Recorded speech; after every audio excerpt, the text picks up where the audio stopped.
이 시각 헤드라인입니다. 첫 번째 소식입니다.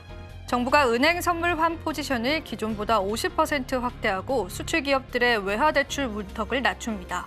외화 유입 규제 완화를 해서 계엄과 탄핵 정국이 촉발한 외항 시장 불안에 대처하겠다라는 취지입니다. 두 번째 헤드라인입니다. 여의도 증권사 애널리스트들이 삼성전자의 내년 실적 전망치를 대폭 낮춰잡고 있습니다. 한 달 만에 영업이익을 수조 원 넘게 깎는 경우가 허다한데요. 부정적인 전망을 한꺼번에 반영하는 것이 아니냐는 목소리도 나오는데 현장에서는 그럴만하다라는 반박의 의견도 있다는 분석입니다. 세 번째 헤드라인입니다. 블룸버그 통신에 따르면 일론 머스크 테슬라의 경영자로 인해서 로보택시 자율주행에 관한 대규모의 규제 완화가 예상된다고 보고 있습니다.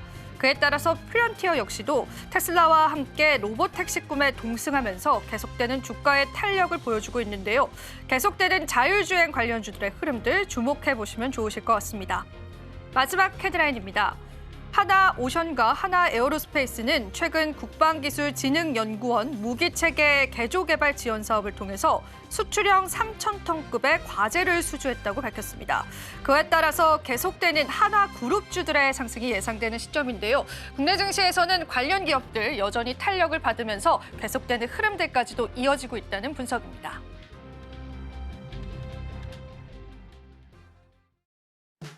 시청자 여러분 안녕하세요. 마켓 쇼쇼쇼 진행을 맡은 이지영입니다. 자, 마감 시장 30분 남겨놓고 우리 시장 여전히 그 낙폭들 이어져 오고 있습니다. 다만 여기서 눈에 띄는 건 개인들의 매수 물량이 급격하게 늘어갔다라는 건데요. 우리 개인 투자자들이 보는 시장의 시선과 또 외국인 투자자분들이 보는 시장의 시선은 분명히 다른 것 같습니다. 어떤 돌파구로 어떤 관점으로 우리 시장 대응해 봐야 될까요? 마감 시장 그리고 그 이후의 시장까지도 저희와 함께 챙겨보시면 되겠습니다. 자, 그럼 지금 시장 상황 저희와 함께 살펴볼 텐데요. 많은 분들이 예상하셨던 것처럼 파란불이 만연한 시장입니다. 자, 오늘 시장에서는 오히려 빨간 종목을 찾는 게 조금 더 쉬워 보이는 시장입니다. 그 부분부터 좀 짚고 넘어가겠습니다. 지금 보시면 하나오션 그리고 HD 현대중공업과 같이 계속되는 수출의 호조 그리고 수주 소식들 들려오는 기업군들 오늘 강세를 나타내죠. 대부분 이런 종목들 빼고는 전 종목, 전 섹터에서 약세가 나오고 있는 시점이기 때문에요. 우리 투자자분들의 근심도 많아지실 것 같습니다. 자, 우선은 반도체 투톱들 한번 체크를 해보겠습니다. 삼성전자 쪽에 관한 외국인 매도세는 계속되고 있고요. 다만 여기서 좀 눈에 띄는 건 어제 장 마감까지 SK 하이닉스에 관한 외국인들의 매수세가 들어왔다라는 겁니다. 이 부분에 관해서 증권가에서는 저가 매수세 유입이다라고 풀이하기도 하더라고요. 그 부분들까지도 여러분들이 한번 체크를 해보시고요. 하지만 전반적으로 시장은 여전히 약세에 나타납니다. 자, 오늘 LG 에너지 솔루션에 관한 안 좋은 리포트들도 나왔습니다. LG 에너지 솔루션뿐만 아니라 삼성 SDI뿐만 아니라 2차 전지 전반적으로 시장의 눈높이를 낮춰야 한다라는 그런 분석들이 나옵니다. 거기에 따라서 투심이 급격하게 악화됐다라는 그러한 소식들도 전해져 오고 있다라고 보시면 됩니다. 전반적인 글로벌 매크로적인 변수 생겼잖아요. 내년부터 굉장히 매파적인 금리 스탠스가 나올 것 같은데요. 그 부분들 역시나 제약바이오주들을 억누르고 있습니다. 제약바이오주들도 오늘 시장에서 계속되는 약세 흐름 나타내주고 있고요.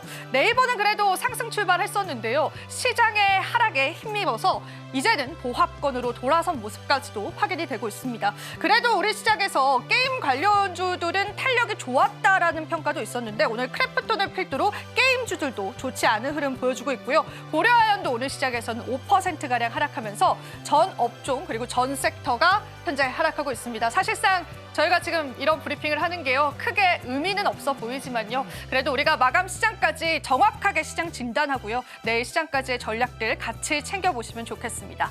자, 오늘도 저희가 시장 진단 제대로 해드리고요. 여러분들에게 다양한 전략들 함께 해드리겠습니다. 자, 그럼 같이 한번 저희 전략 챙겨보죠. 마켓 쇼쇼쇼 2부도 본격적으로 출발합니다.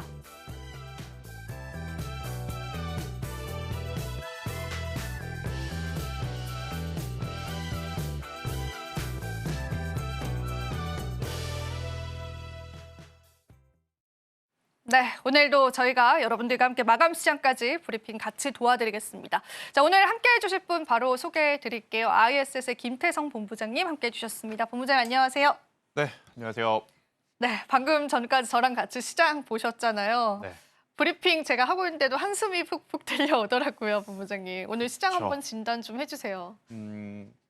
올해 일단 1년을 통틀어 봤었을 때 상반기에는 그래도 3,000포인트에 대한 기대감을 굉장히 크게 안고 있었거든요. 드디어 10만 전자를 바라보나 혹은 이제 하이닉스에 대한 추가적인 상승세가 과연 엔비디아 따라서 얼마만큼 나올 것인가 그런 기대감을 봤었던 반년이었는데 그 이후의 반년은 정말 이렇게 지독하게 시장이 빠질 수 있나 싶을 정도로 뭐 코로나 시국보다 더 힘든 그 날들이 아닌가라는 생각이 듭니다. 여기서 이제 우리가 더 힘들다라고 느껴지는 이유는 뭐냐면 상대적인 포모 현상 때문에 그래요. 미국장은 이렇게 좋은데 코인 시장은 저렇게 불이 올라와 오는데 우리나라 증시는 왜 이렇게 계속 빠지기만 하는 것일까? 그렇다고 해서 좋은 뉴스가 없었던 것은 아닙니다. 굉장히 좋았었던 이야기들이 많이 있었지만 결국 센티멘탈, 그러니까 투심을 회복시키지 못한 상태에서 오늘도 여실히 이 국내 증시의 한계를 지금 보여주고 있는 상황. 중국도 일본도 나름의 어떤 위치에서 정말 좋은 모습을 보여주고 있지만 우리나라 증시는 원달러 환율에 대한 압박이 너무나 지금 심하다 보니 코스피는 3,000포인트를 제가 올해 2분기에 이야기했던 것 같은데 2,400포인트 밑에입니다. 그리고 더 최악은 코스닥인 것 같죠. 최근에 코스닥 같은 경우에는 알테오젠을 필두로 정말 좋은 이야기들이 많았었음에도 불구하고 700포인트 밑에 있다는 게 이게 말이 되나 그러니까요. 싶은 그러한 상황이에요. 일단 오늘은 금요일이니까 수급 쪽으로의 공백도 있어서 많은 개인 투자자분들이 속상하고 화가 나지만 그렇다라고 치지만 만약 이 기조가 다음 주 초에도 이어지면 또다시 개인들의 신용 반대 매도 물량이 출회가 되는 조건들이 형성이 돼서 주 후반으로 가더라도 참 지수가 빠르게 올라오기에는 힘든 것 같습니다. 그럼 이렇게 되면 개인 투자자분들은 결국 올해의 산타는 우리나라를 비껴갔다라고 생각할 수밖에 없을 것 같고 그럼 또 1월 효과 과연 있을까? 1월 효과에 대한 불신도 생길 수밖에 없는 지금의 어떤 시기이기 때문에요. 일단 지금은 많은 투자자분들이 조금은 힘드시더라도 버텨내셔야 되는 구간이 아닐까라는 의견 한번 드려보도록 하겠습니다. 네, 시장 힘든 만큼 저희가 정확하게 진단하는 게 중요하거든요. 자, 오늘 그런 관점에서 저희 프로그램 한번 이끌어 가보도록 하겠습니다. 자, 다음 프로그램 바로 소개를 해드릴게요. 저희가 또 핵심 코너로 좀 준비를 하고 있습니다. 핫 섹터, 핫 종목 시간, yes or no 시간 준비되어 있고요. 오늘 시장 그래도 이끌었었던 섹터 그리고 그 안에 종목들 보면서요. yes or no의 관점에서 여러분들에게 전략들 잡아드리도록 하겠습니다. 많이 기대를 해주시고요. 저희는 잠시 후에 다시 찾아뵙겠습니다.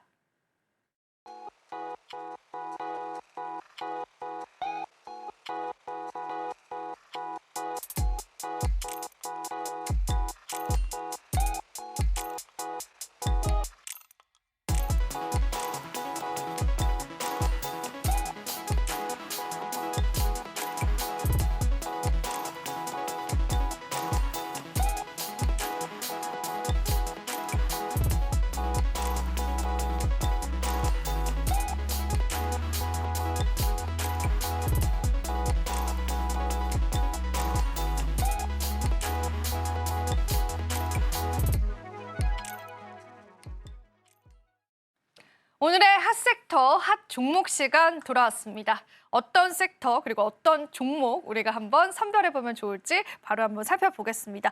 본부장님 준비되셨을까요? 네. 네, 알겠습니다. 네, 한번 저희 오늘의 핫 섹터 열어보겠습니다. 자, yes or no로 한번 살펴볼게요. 전선 섹터입니다. 네. 일단 종목 언급하기 이전에 이쪽 섹터를 왜 가지고 오셨는지 한번 이야기 들어볼까요? 결국엔 미국 시장을 따라간다면 우리나라 증시 또 우리나라 기업들이 그래도 그나마 선전하고 있는 산업을 꼭 체크를 해야 될 것 같아요. 뭐 대표적으로 이번 12월 달 들어오면서 확 눈에 띄는 산업이 몇 개 있죠. 오늘만 하더라도 자동차와 조선이 눈에 확 들어오죠. 일단 이 두 산업 제외하고 그러면 그동안의 시장을 버텨왔던 굉장히 많은 산업들 중에 아마 여러분들 전력기기와 전선주는 올해뿐만이 아니라 작년부터 계속 들려왔던 것 같습니다. 그러니까 시장에서 엔비디아라고 하는 기업이 이제 황태자 그리고 이제 왕의 자리에 올라오는 그 과정에서 AI와 데이터 센터의 발전을 통해 이 전력이 이제 필요하다. 그러면 전력을 어디서 만들 건가? 여기서부터 시작을 한 거죠. 그러면 전력을 신재생 에너지라든지 원전이라고 하는 혹은 이제 다양한 방법으로 만든 다음에 그 만들어진 전력을 어떻게 가지고 올 건데 그러다 보니까 에너지 저장 장치를 포함해서 전선주들까지도 굉장히 관심을 많이 받았던 작년과 올해가 아닌가라는 생각이 들고 있고요. 이렇게 지금 지수가 힘들 때, 그러니까 시장 전체가 힘들 때는 결국 어디에 기대야 되냐면 기술력과 수주 잔고에 기대야 되는 것 같습니다. 지금 굉장히 많은 산업들 중에 안정적으로 수주 잔고가 올라오고 있는 산업 많지 않거든요. 그런데 지금 전선 같은 경우에는 육상 케이블 쪽도 그렇고 해저 케이블 쪽도 그렇고 우리나라에 대한 유럽에서 우리나라를 바라보는 평가 그리고 미국에서 우리나라 전선주들을 바라보는 평가들이 굉장히 우수한 상황이라서 저는 전선주들에 대한 관심도도 높여 가셔야 된다는 의견 드리고 싶습니다. 네, 물론 오늘 시장에서는 약진을 나타내고 있습니다. 오늘 전반적인 업종이 좋진 않지만요. 그래도 앞으로 시장의 모멘텀 기대해보면 좋겠고요. 그러면 예스월도 열어보겠습니다. 이 시간이 가장 기대가 됩니다. 그렇죠. 자, 오늘 예스월로 한번 본부장님 어떤 의견 있을까요? 네, 전선주를 이야기를 해놓고 네. 아니 내가 알던 전선주는 하나도 없는데 저 깜짝 놀랐어요. 그렇죠. 네. 너 지금 시장도 안 좋은데 나랑 말장난하자는 거냐? 언행일치가 안 돼서 네, 깜짝 이렇게 생각하실 것 놀랐습니다. 같은데 제가 그거에 대한 설명을 좀 드릴게요. 일단 전선주 하면 여러분들 머릿속에 크게 세 기업이 떠오를 겁니다. 대원전선과 가온전선, 대한전선. 그런데 지금 이들은 조금은 아쉽게도라는 표현이 맞을지 모르겠지만 인맥 테마주와 엮이는 그렇죠. 흐름들이 좀 그런 나왔어요. 느낌이 그래서 있습니다. 네. 일단 본업 기준으로 평가를 받기에는 가온전선 지금 하나만 좀 유일하지 않을까라는 생각이 들어서 전선주들은 제가 계속해서 이제 팔로우업을 하고 대신에 이 전선주와 함께 같이 커져 나갈 수 있는 유사 섹터와 이제 유사 기업들 중에 저는 여기서 이제 LS 그룹사들을 저는 꼭 보셔야 되지 않을까라는 생각이 들어서 그래서 오늘 이 두 기업을 지금 가지고 온 거지 전선주들보다 이들이 무조건 좋다 그건 아니기 때문에 저는 오해 없으셨으면 좋겠다는 의견 한번 드려보도록 하겠습니다. 네, 그럼 저희가 yes or no가 오늘은 극명했습니다. LS 마린 솔루션은 no이고 LS 에코에너지는 또 yes예요. 그러면 같은 LS 그룹주 아닌데 또 다른 말씀이신데 하나하나 각각의 포인트들을 좀 짚어주시면 좋겠습니다. 일단 지금 제가 계속 시장 이야기를 할 때 일변되게 이야기했던 건 뭐냐면 수급의 공백 이야기를 좀 많이 했잖아요. 지금 시장이 어려운 건 그 시장에서 매수하는 주체들이 없어서 힘들다는 이야기를 드렸어요. 그래서 지금 똑같은 LS 그룹 내에 계열사라 할지라도 메이저 주체들이 사고 있는 것과 사지 않고 있는 것에 따라서 저는 점수를 조금 차별화를 뒀거든요. 마린 솔루션이 안 좋고 에코에너지가 훨씬 더 좋은 기업이다. 그건 아닙니다. 하지만 이제 수급 기준으로 봤을 때는 약간의 좀 차이가 있다라고 좀 말씀드릴 수 있을 것 같고요. 일단 LS 마린 솔루션 같은 경우에는 노 의견을 드렸지만 그래도 우리가 이제 계속해서 좀 봐야 될 부분은 뭐냐면 해저 케이블 쪽에 대한 수주 잔고가 굉장히 지금 빠르게 나타나고 있어요. 여러분들이 하나 아셔야 될 건 LS는 전통적으로 육상 케이블에 조금 강자였습니다. 하지만 작년과 올해 들어오면서 계열사 자회사들이 이제 편입이 되면서 가장 어떻게 보면 신중하게 지금 사업 영역을 확장을 하고 있는 쪽이 해저 케이블인데 이쪽 해저 케이블 쪽에서의 수주 잔고도 폭발적으로 지금 늘어나고 있다. 이렇게 좀 보시면 될 것 같아요. 그래서 육상과 해저 케이블 모두 잡으려는 움직임을 통해서 LS 마린 솔루션에 대한 기대감도 높게 잡을 수는 있지만 LS 마린 솔루션 차트를 한번 볼게요. 일단 LS 마린 솔루션은 이평선보다 캔들이 밑에 위치하는 모습을 보이고 있죠. 우리가 이걸 역배열 구간에 머물러 있다는 표현을 하잖아요. 그럼 역배열 구간에 있는 기업이 정배열로 올라가려면 뭐가 필요하냐? 돈이 필요합니다. 그 돈은 곧 수급인데 수급이죠. 아쉽게도 지금 수급의 강도 자체가 조금은 떨어지고 있는 상황이라서 노 의견을 드린 것뿐이지 이 기업도 물론 LS 전체가 지금 전력 쪽에 올인을 하고 있는 상황이라서 충분히 성장할 수 있는 가능성은 높게 볼 수 있다라고 좀 말씀드리도록 하겠습니다. 지금 또 저도 한번 찾아보니까 LS 마린 솔루션 같은 경우는 오늘 또 수주 소식이 있었음에도 불구하고 그렇게 주가가 탄력을 받지 않는다라는 게 정말 수급 공백이구나라는 생각이 들어요. 그러면은 그 수급 공백이 메꿔지게 된다면은 다시금 시장에 좀 주목받을 가능성도 있을까요? 저는 충분히 LS 마린 솔루션뿐만이 아니라 LS 그룹주는 한 가지 지금 아쉬운 건 뭐냐면 작년과 올해 선투자를 좀 많이 했습니다. 선투자를 많이 했다는 것은 그만큼 일회성 비용이 당분간은 재무제표에 다소 어떻게 보면 부정적으로 영향을 끼칠 수는 있을 것 같아요. 하지만 그것들이 일련의 수주 잔고들이 잘 해소가 된다라고 하면 저는 시간이 가면 갈수록 다른 기업들보다 지금 오르지 못했던 부분들이 장점으로 부각이 되면서 더 좋은 모습을 좀 보여줄 수 있는 부분들이 많지 않겠나라는 의견 한번 드려보도록 하겠습니다. 네, 좋습니다. LS 마린 솔루션 관련한 그러한 또 모멘텀들 짚어주셨고요.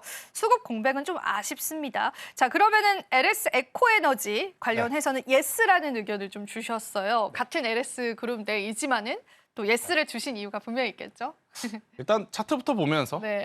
이야기를 드리죠. 네. 사실 기술적 분석이라고 하는 건 우리나라 증시에 맞는다라기보다 미증시에 맞지만 그래도 비교를 해볼 필요는 저는 있다는 생각이 듭니다.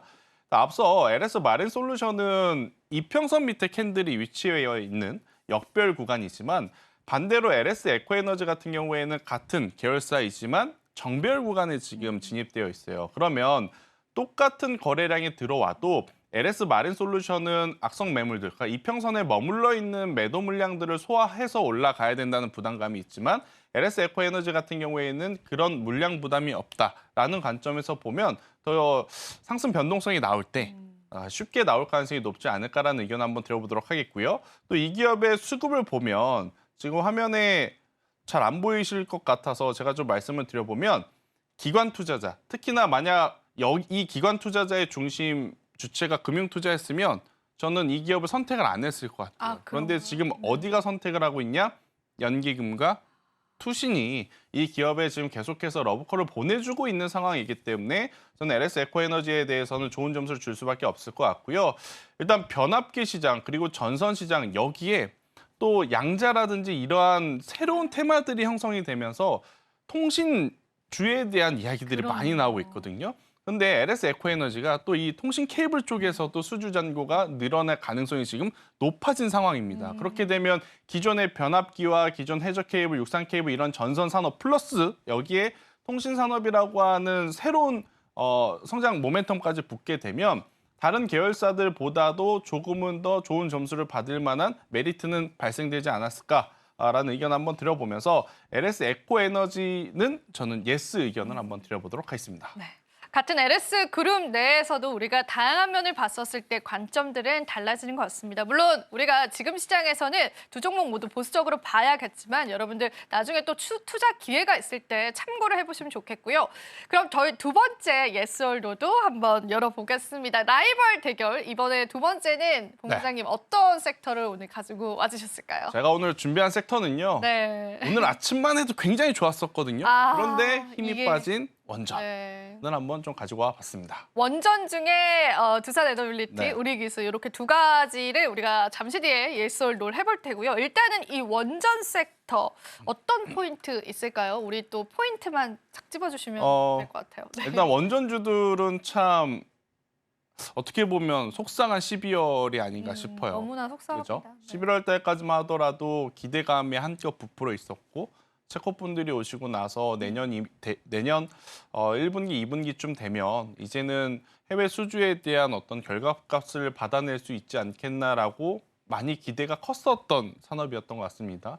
하지만 일련의 사건들로 인해서 현 정부가 좀 많이 밀었었던 두 가지의 산업, 대표적으로 원전, 그리고 이제 대한고래 프로젝트라고 불리우면서 같이 움직였던 종목군들의 조정의 폭이 굉장히 강해졌습니다. 특히 이들은 내부에서 처리할 수 있는 부분들이 아니죠. 결국 해외 외교와도 이제 직접적으로 연관이 있는 부분이다 보니까 이거 잘못하면 조금은 더 지연이 될 수 있겠다라는 불안정한 투심이 작용이 되면서 원전주들의 조정이 가장 좀 크게 나타났었던 것 같아요. 그런 상황 속에 결국 이제 원전주들이 추가 하락이 나오지 않았었던 중요한 포인트는 뭐냐면 우리나라만 원전을 원했던 것이 절대 아닙니다. 전 세계적으로 앞선 전선주 할 때도 이야기 드렸지만 결국 지금 글로벌의 중심은 AI와 데이터 센터가 지금 차지하고 있어요. 맞아요. 여기에 지금 전력을 어디서 생산을 할 건데 그게 또 이제 원전주로 엮이면서 우리나라뿐 아니라 미국도 유럽도 지금 다 대형 원전보다는 뭐 소형 원전이긴 하겠습니다만 이 원전 에너지에 대한 관심도가 높아가고 있어서요. 이쪽에 대한 관심도는 조금 불편하시더라도 계속 좀 보셔야 되지 않을까라는 의견 드리도록 하겠습니다. 그런데 또 저희가 이 부분에 관한 두 가지 또 예술도 종목이 네. 있잖아요. 종목적으로 들어가서 하나하나 좀 자세히 살펴보면 좋을 것 같습니다. 오늘 또 예술로 네. 어떤 평가를 내주셨는지 라이벌 대결입니다. 한번 본부장님께 설명해 주시면 감사하겠습니다. 네. 네. 일단 두산 에너빌리티는 원전 이야기를 하면서 노를 드릴 수는 없을 것 같아요. 그래서 두산 에너빌리티는 예스, 예스. 의견을 네. 한번 드려봤습니다. 우리 기술은 노네요. 네. 잠시 후에 설명을 드리겠지만 두산 에너빌리티가 좋은가? 우리 기술이 좋은가? 여기에 이제 답을 명확하게 드리긴 어렵지만 지금 원전의 포인트는 뭐냐면 대형 원전이 아니라 소형 쪽인가요? 소형 원전이란 말이에요. 그럼 소형 원전에 더 특화되어 있는 기술을 가지고 있는 네. 쪽이 유리할 수 있겠다라는 생각이 들어서 우리 기술보다는 두산 에너빌리티가 더 좋겠다라는 의견을 저는 한번 드려보도록 하겠습니다. 여기서 잠깐 질문 네. 드리자면은 사실 그 정부적인 차원이라든지 우리가 들려오는 수주 소식들은 오늘도 그렇고 대형 그렇죠. 원전 쪽이잖아요. 네. 소형보다는 그럼에도 불구하고 시장에서는 소형 원전 쪽으로 집중을 해봐야 된다는 의견이실까요? 일단 우리나라는 SMR 시장에서 그렇게 도드라진 기술력을 그러니까요. 갖고 있다고 네. 보기는 어려워요. 하지만 이제 대형 원전을 했던 기업들이 소형 원전은 할 수 있지 않겠나라는 기대감 때문에 지금 움직이는 상황인 것 같고 특히 이제 두산 에너빌리티에 대해 혹은 이제 원전주들에 대해 우리가 관심을 갖고 있는 것은 1, 2년 만에 재개가 된 게 아니라 거의 15년 만에 해외 수주가 지금 재개가 되는 부분이라서요. 어떤 산업에 다시 한번 또 외형이 커질 수 있는 부분들을 좀 기대를 해보는 것이기 때문에 저는 원전주들에 대한 관심도는 여전히 계속 가지고 가셔야 된다는 의견 드리겠습니다. 그러면 이제 두산 에너빌리티 네. 고르고 와 주신 그 이유들 한번 들어보겠습니다. 경쟁력들 이야기 좀 나눠보면서요. 네. 한번 주가적인 방향성들도 체크해 보면 좋겠습니다. 일단 첫 번째로는 이 원전이 왜 필요하냐? 앞서서도 계속 강조드립니다. 필요합니다. 네. AI와 데이터 센터 이거에 우리가 생각하는 것만큼 우리가 생각한 것보다 전기를 많이 먹는 것 같아요. 여기저기서 지금 전기 어떻게 생산할 거냐 이 이야기를 하는 거 보면 저희가 이렇게 방송할 때도 전기가 필요하고요. 그렇죠. 근데 와닿지는 않습니다. 네. AI 데이터 센터가 얼마만큼의 전력이 필요하길래 네. 자꾸 그런 이야기를 하는지 와닿지는 않지만 일단 시장에서는 원전이 필요하다는 이야기를 하고 있어서 거기에 가장 어떻게 보면 적합한 지금 본업을 가지고 있는 우리나라 기준으로 봤을 땐 두산 에너빌리티를 보시는 게 맞을 것 같고요. 또 이 체코라고 하는 나라 안에 두산 계열사가 있습니다. 두산 스코다 파워라고 하는 터빈을 만드는 회사가 있어요. 우리가 이제 체코 이야기가 나왔을 때 우리나라 기업이 조금은 더 유리할 수 있겠다, 프랑스보다 유리할 수 있겠다라고 생각을 하는 것은 첫 번째 가격, 그리고 두 번째 납기를 맞출 수 있는 그러한 기술력, 그리고 이제 세 번째 두산 스코다 파워가 체코 안에 있었기 때문에 오히려 다른 기업들보다 더 좋은 점수를 받을 수 있겠다였었던 거거든요. 그런 부분이 있다 보니 저는 두산 에너빌리티 같은 경우에는 충분히 글로벌 원전 정책에 대한 우호적인 흐름을 받을 수 있다. 수혜를 좀 받을 수 있다. 이렇게 좀 말씀드릴 수 있을 것 같고요. 오늘 이제 한수원에서 신규 건설은 아니지만 그래도 리모델링 수주. 이 리모델링 수주는 좀 처음 본 것 같습니다. 일단 리모델링 수주에 대한 결과값까지 받았기 때문에 한수원과 한전 KPS가 받으면 이걸 시공을 어디서 하게 되어 있냐면 일단 기본적으로 두산 에너빌리티가 하게 되어 있습니다. 그렇기 때문에 이 수주는 곧 두산 에너빌리티에게 또 호재 뉴스로 저는 보여줄 수가 있어서요. 원전주들 시간은 좀 필요할 것 같아요. 일단 우리나라 내부적으로 좀 여러 가지가 해결이 돼야 되기 때문에 하지만 글로벌 스탠다드의 어떤 방향성 자체는 원전이 필요하다임을 좀 기억을 하시면서 두산 에너빌리티는 예스 의견을 한번 들어보도록 하겠습니다. 사실상 두산 에너빌리티는요, 본부장님, 네. 그 대형, 소형 모두 다 해당되지 않습니까? 그렇기 때문에 그렇죠. 가져갈 수 있는 장점이 있는 거죠. 우리가 이제 대형만 하고 있다, 소형만 하고 있다. 그러면 만약에 나는 대형만 하고 있는데 시장에서 자꾸 소형 이야기하면 소외받을 수밖에 없죠. 반대로 나는 지금 소형밖에 못 하는데 대형에 대한 수주가 얘기가 나오면 네. 또 소외를 받을 수밖에 그쵸. 없기 때문에 네. 양쪽 다 밸런스 있게 지금 하고 있는 두산 에너빌리티가 좋다는 의견 드리겠습니다.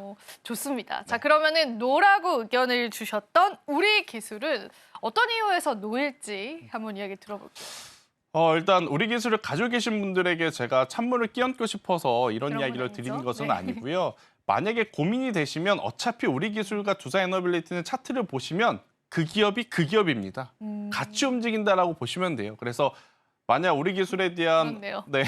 부담이 있으신 분들은 저는 그냥 두산 에너빌리티로 교체해서 똑같이 그냥 가져가시는 게 좋다 생각이 드는데 왜 그러냐면 일단 우리 기술 같은 경우에는 DCS라 그래서 분산 제어 시스템에 대한 독보적인 기술력을 좀 가지고 있어요. 이것들이 그동안에 뭐 신한울 고리원전이라든지 이런 쪽에 많이 들어갔는데 방금 말씀드렸던 원전은 뭐죠? SMR이 아니라 기존에 우리나라가 가장 잘했었던 대형 원전에 특화되어 있는 상황입니다. 그리고 이러한 계측기들이 그러면 소형 원전에는 안 들어가느냐? 들어갈 수는 있겠죠. 하지만 아직 이 SMR 쪽에 우리 기술이 도드라지게 어떤 성과를 낸 것은 아직은 아니기 때문에 저는 개발 단계일 수밖에 없지 않겠나라는 생각이 들어서 우리 기술도 좋은 기술력을 가지고 있지만 조금은 더 안전하게 가져갈 수 있는 쪽은 두산 에너빌리티가 아닐까 이렇게 좀 설명드릴 수 있을 것 같고요. 그리고 이제 두 기업의 가장 큰 차이점은 또 하나. 시가총액 차이가 좀 제법 나죠. 맞아요. 자, 원전이라고 하는 것은 미국에서 혹은 체코에서 자, 한국의 A라는 기업에 전화를 해서 다음 달까지 원전 만들어주세요. 그러면 만들어줄 수 있는 게 아닙니다.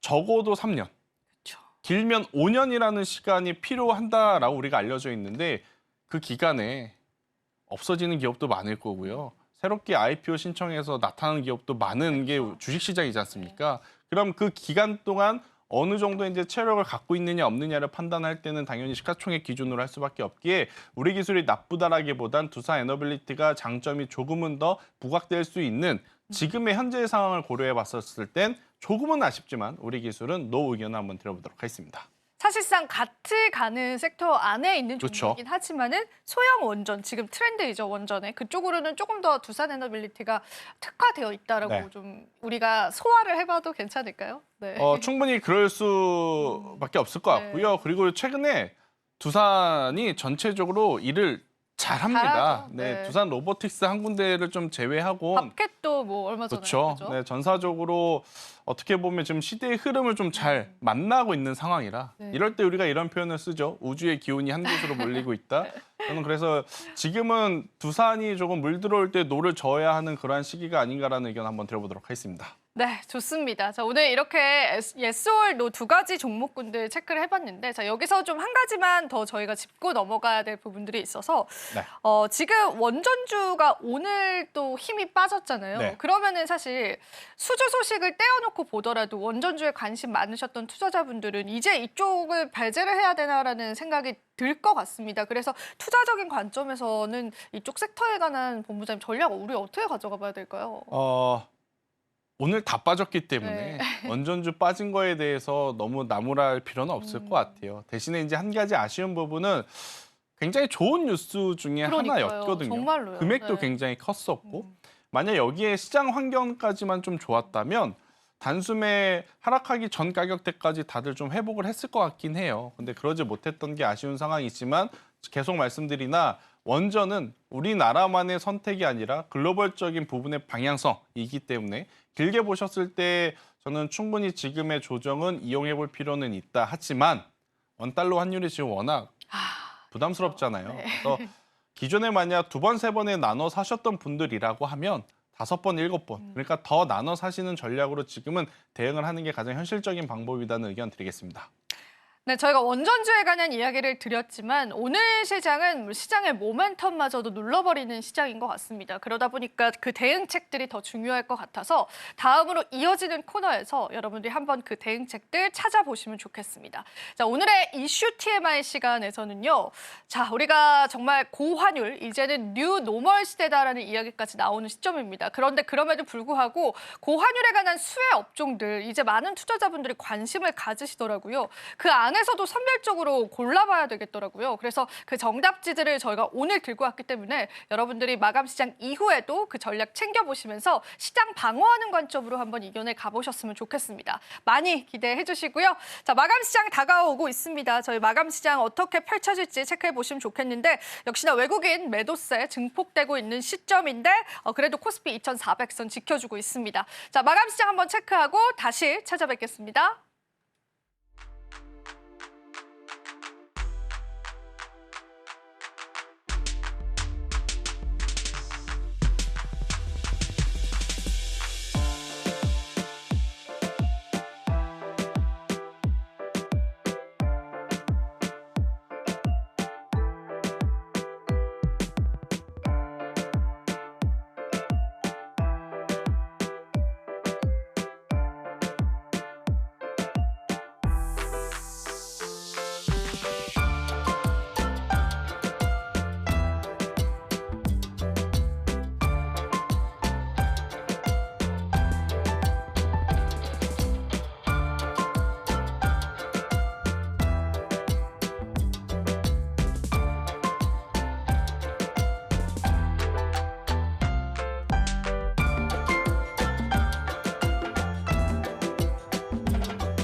오늘 시장 마감 지어졌습니다. 코스피 지수가 그래도 2,400선 지켜주면서 2,403포인트에서 마감 지었는데요. 심리적인 지지선은 지켜줬습니다만 외국인 이탈률들은 여전했습니다. 여기서 좀 눈에 띄는 게요. SK 하이닉스 쪽에 관한 5거래의 연속 순매수 외국인 들어오더라고요. 어떤 관점에서 봐야 할지 같이 한번 풀어보고요. 본부장님과 함께 또 오늘 시장 마감 한번 체크해 보겠습니다. 자, 마감 시장 브리핑 부탁드려보겠습니다.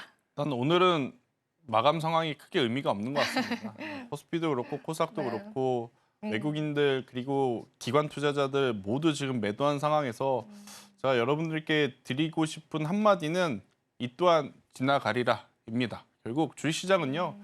이런 악재나 이런 급락이 있어야 급등이 있었던 것 같고 이런 시장의 조정일 때 우리가 현명하게 어떤 대응을 했느냐에 따라서 시장 상승할 때 결과값이 많이 달라지는 것 같아요. 그래서 우선은 금요일이라서 제가 앞서서도 말씀드렸지만 과감한 포트폴리오보다는 조금은 지켜보자라는 이야기를 드렸는데 이런 흐름들이 다음 주 초에도 이어진다면 그때는 좀 심각해지거든요. 그래서 주말 사이에 여러분들이 가지고 있는 종목군들 중에 수급이 없거나 3분기 실적이 약하거나 또 4분기 실적도 약해질 가능성이 높은 기업이 있다면 다음 주 초 흔들릴 때 이쪽 부분은 비중을 좀 줄여야 된다는 어떤 매매 전략을 좀 세우시는 게 맞을 것 같고 대신에 한쪽이 또 약하면 오늘처럼 강한 쪽이 나타나기 마련이거든요.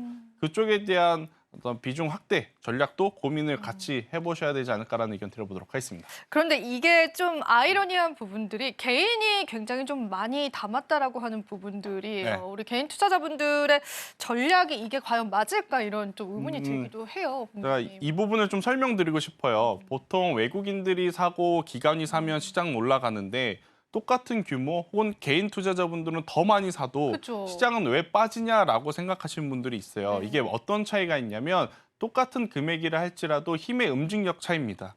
그러니까 기관과 외국인은 한번 매수를 하기 시작하면 특정 몇 종목에 집중을 해서 매수세가 들어와요. 대표적으로 외국인들이 만약 바스켓으로 우리나라에 다시 매수세를 던진다고 하면 그들은 우리나라에 들어와서 살 게 지금 뻔하죠. 삼성전자, 그쵸. SK하이닉스.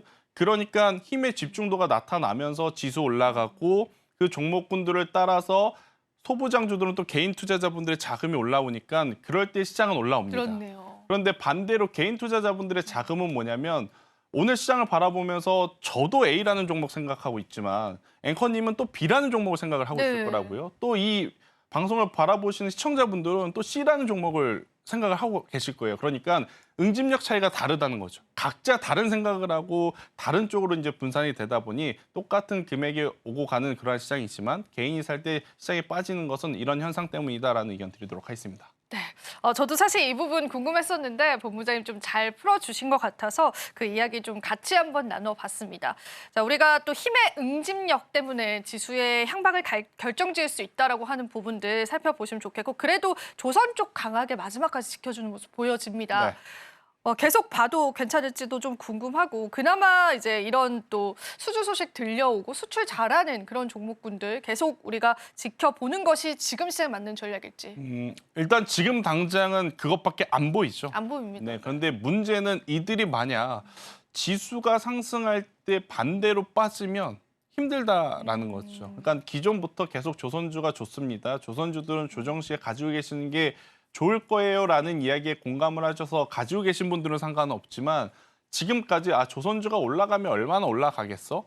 그런데 요 며칠 분위기를 보니까 조선주들이 끝도 없이 올라갈 것처럼 보이는 상황이거든요. 근데 현재 구간에서 참지 못하고 참아내지 못하고 매수하신 분들은 만약 삼성전자, SK하이닉스 반등 나오고 제약바이오 반등 나올 때 조선주들 빠질 때 또 이쪽에서도 물리는 현상들이 지금 나타나는 상황이라 관심 있게 보는 것은 맞는데 매매하는 타이밍과 관심 있게 보는 것은 지금은 명백하게 다르게 좀 보셔야 되지 않을까라는 의견을 한번 드려보도록 하겠습니다. 네, 그렇습니다. 전략 중요한 시점이죠. 자, 그럼 저희가 이슈 TMI 시간 바로 한번 가져볼 텐데요. 앞서서도 예고로 말씀을 드렸는데 본부장님께서 직접 또 소개를 해주시는 게 의미가 있을 것 같아서요. 네. 자, 오늘 어떤 이슈에 저희 좀 집중을 하면서 내일 시장을 좀 바라볼까요? 네, 제가 오늘 가지고 온 이슈 TMI는요. 환율에 대한 이야기입니다.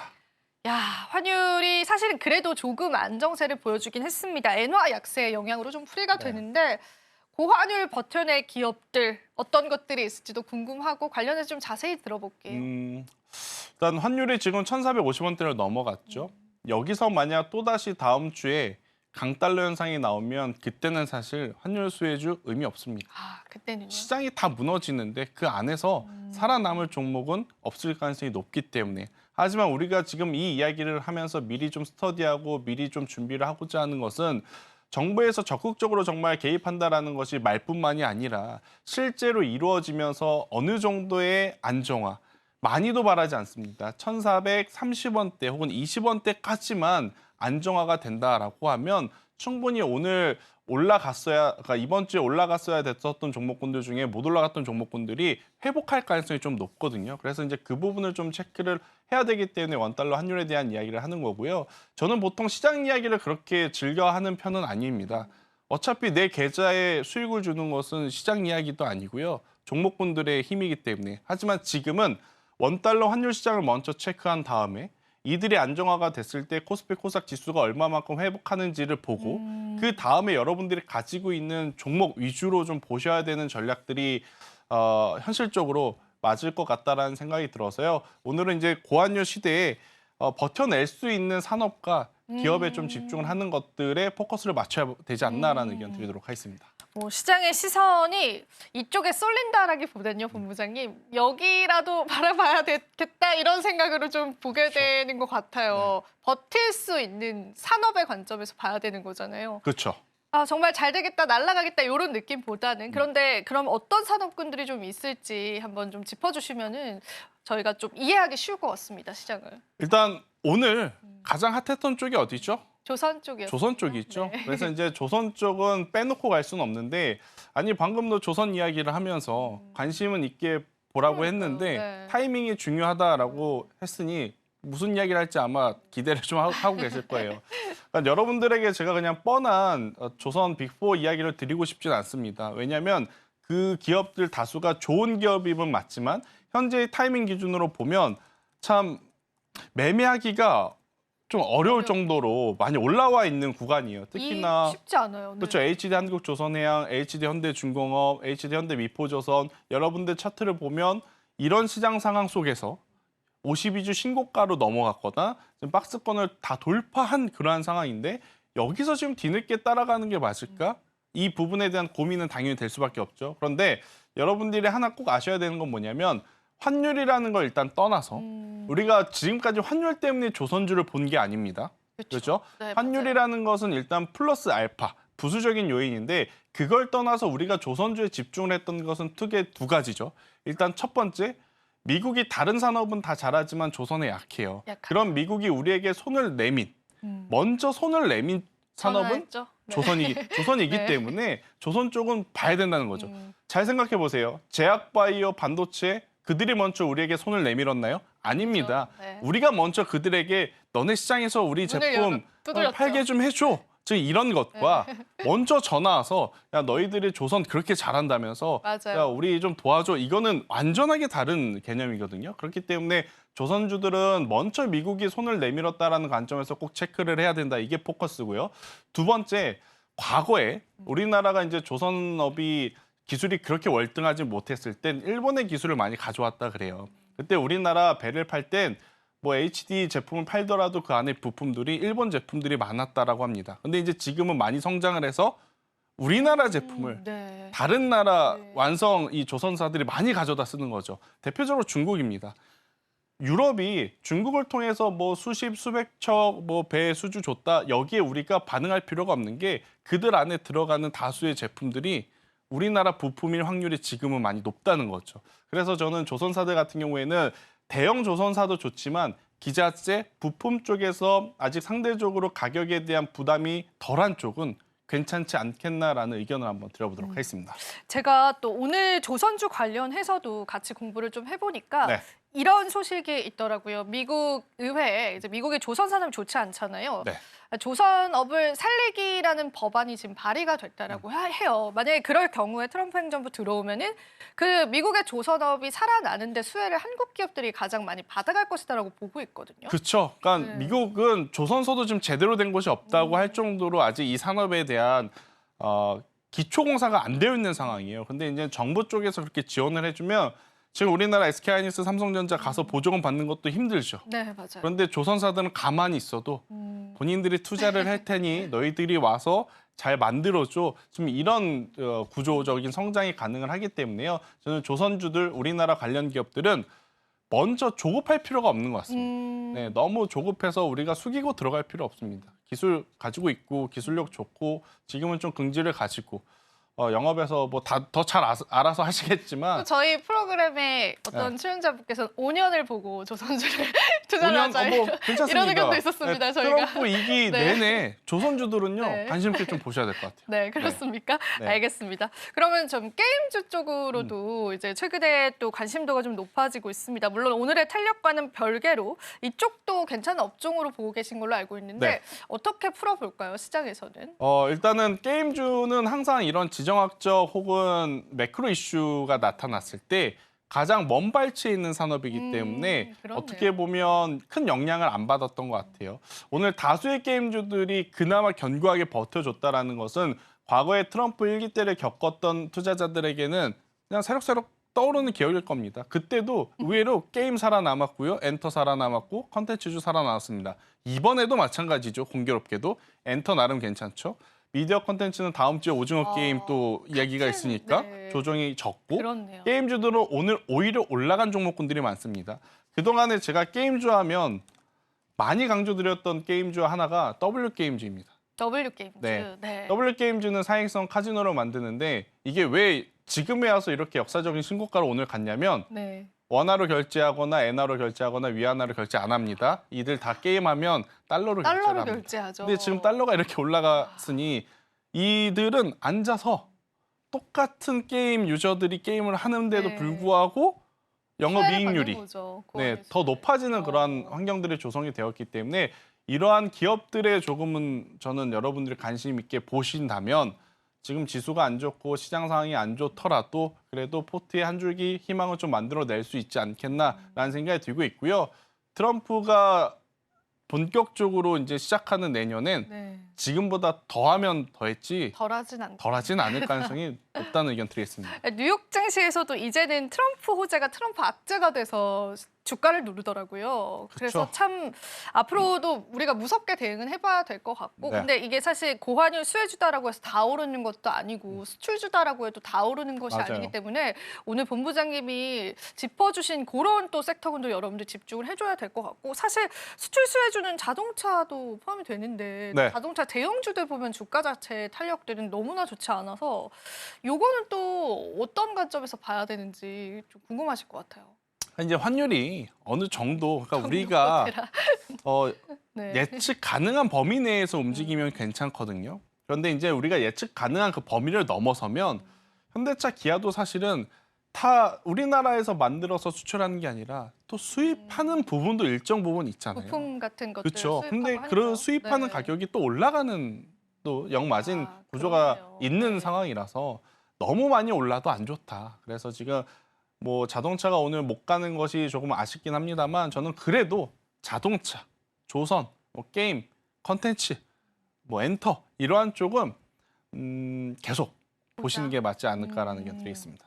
네, 고환율에 관한 수혜 업종들 찾아보는 것들이 지금 시장의 중요한 전략일 것 같아요. 여러분들 좀 잘 정리가 되셨기를 바라고요.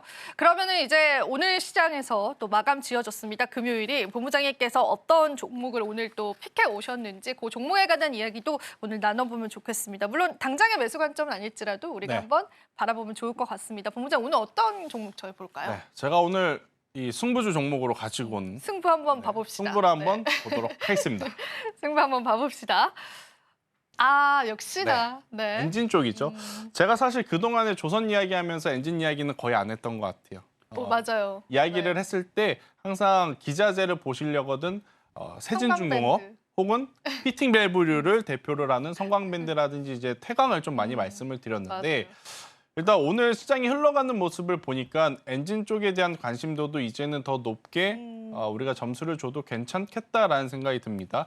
일단 조선주들은 하나같이 지금 수주잔고가 3년치에서 4년치의 일감은 꽉 차 있는 상황이라서 이제부터는 누가 더 많은 배를 수주를 하는 것 이게 문제가 아니라 누가 더 고부가 같이 선박을 수주를 하느냐의 싸움이거든요. 맞아요. 그래서 여러분들이 이쪽에 대한 뉴스를 보실 때는 몇 척이네 이 배의 수량에 민감하게 볼 필요 없습니다. 마진 안 남는 거 50척, 60척 해봐야 의미가 없습니다. 네. 마진 굉장히 큰 거 5대, 6대 하는 게 지금은 조선사들에게는 굉장히 이윤이 남아있는 그러한 상황이라서요.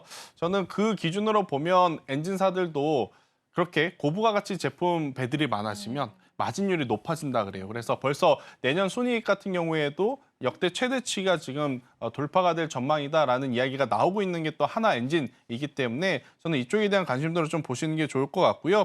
그리고 이제 글로벌 조선 시장에서 이 엔진 쪽은 어떻게 보면 자동차도 엔진이 전체 뭐 70%의 비중을 차지 않습니까? 배도 마찬가지입니다. 엔진이 좋아야 되거든요. 맞아요. 그러면 그 엔진을 또 공급할 수 있는 몇 안 되는 나라, 몇 안 되는 기업들을 체크를 해보면 미국이 중국을 배제했을 때 우리나라 기업들이 당연히 큰 수혜를 받을 가능성이 지금은 월등히 높아졌다. 이렇게 좀 보시면 될 것 같고요. 가장 중요한 건 수주 잔고를 통해서 조선사들은 미래를 어느 정도 예측 가능하다라는 겁니다. 지금 하나 엔진뿐만 아니라 전체적인 조선사들에 대한 수주 잔고는 계속 올라가고 있는 상황. 제가 강조드리지만 이 수주 잔고가 정체된다 하더라도 이제는 고부가 가치 제품이 계속 체크가 되는지 이 부분을 통해서 비중을 늘릴 것인지 아니면 잠시 비중을 줄일 것인지 아니면 일부 수익 매도를 할 것인지 아니면 리스크 관리를 할 것인지 이러한 매매 전략을 다른 섹터와 다른 기업들보다는 조금은 선제적으로 진행을 할 수 있기 때문에 보다 안전하게 저는 트레이딩 할 수 있지 않겠나라는 의견을 한번 드려보도록 하겠습니다. 자, 오늘의 승부주가 하나 엔진이었습니다. 여전히 우리가 또 조선이라는 큰 섹터 안에서 좀 볼 수 있는 종목인 것 같은데, 자, 그러면은 지금 얼마 전에 이제 최고가를 또 네. 달성을 했던 부분이 있지 않습니까? 다시 좀 올라오는 추세이기는 한데 가격적인 전략들 잡아본다면은 본부장님 어떻게 저희 잡아가 봐야 될까요? 하나 엔진이죠. 네. 그러니까 하나 엔진 같은 경우에는 너무 급하게 보실 필요는 없을 것 같아요. 오늘 윗꼬리가 달린 조정이 나왔기 때문에 만약 여러분들이 기술적으로 좀 낮은 가격에 매수를 하고 싶으시다라고 하면 일단 참으시는 게 맞습니다. 일단 참아야 됩니다. 참아요? 일단 참으셔야 되고 그러면 어디까지 이제 참을 것이냐라고 하면 박스 하단까지는 참아셔야 될 것 같아요. 저는 제가 만약 하나 엔진을 없으신 분들 기준으로 신규 매수를 하겠다라고 하면 저는 16,000원 이하. 그러니까 15,000원에서 16,000원 이 사이에서 기다렸다가 천천히 매수를 할 것 같아요. 조선사들은 한 번 움직이면 굉장히 크게 움직여요. 하지만 그 한 번 움직이기 전까지 준비 기간이 너무나 길거든요. 그렇기에 높은 가격에 사서 가지고 있으면 좋은 기업 가지고 있고 좋은 산업에 투자한 건 알지만 마음이 계속 불편할 수 있습니다. 그래서 차라리 매수하고 나서 후회할 바에 매수하기 전에 조금 기다렸다 사는 게 더 맞지 않겠나라는 의견 드리도록 하겠습니다. 마지막으로 제가 딱 한 가지 질문만 해봐도 네. 될까요? 이 성광밴드가 저희가 또 승부주이지 않았습니까? 그런데 엄청난 또 좋은 시세 탄력 보여서 네. 우리 투자자분들에게 살짝 좀 AS 좀 부탁드려볼게요. 화면 짧게 한번 네, 볼게요. 짧게 한번 볼게요. 월봉 차트입니다. 네. 월봉 기준으로 과거 한참 잘 나갔었을 때가 2007, 2008년도인데요. 그때가 3만 원입니다. 지금 23,000원이고요. 얼마 안 남았습니다. 그때 가격까지 더 높이 올라갈 가능성 높으니까요. 가지고 계신 분들은 저는 52주 신고가가 아니라 역사적인 신고가로 넘어갈 정말로요? 때까지 기다리시는 게 맞지 않을까라는 의견 드리겠습니다. 정말 이렇게까지 또 파격적인 또 저희가 이야기 나눠봤습니다. 자, 이렇게 해서 오늘 승부주까지 만나봤습니다. 오늘 도움 말씀 주신 본부장님 인사드리면서 보내드리도록 할게요. 본부장님 오늘도 도움 말씀 고맙습니다. 네, 마지막으로 저희 방송에서 제공해드리는 정보는 투자 판단에 대한 조언일 뿐입니다. 가치 판단과 상승 하락 보장하고 있지는 않다는 점 다시 한번 유의 부탁드립니다. 어려운 시장 다들 고생 많으셨습니다. 주말 푹 쉬시고요. 저희 월요일 날 더 좋은 전략 가지고 올 테니까요. 오늘도 그리고 내일도 계속되는 많은 시청 부탁드립니다. 시청해주신 여러분 고맙습니다.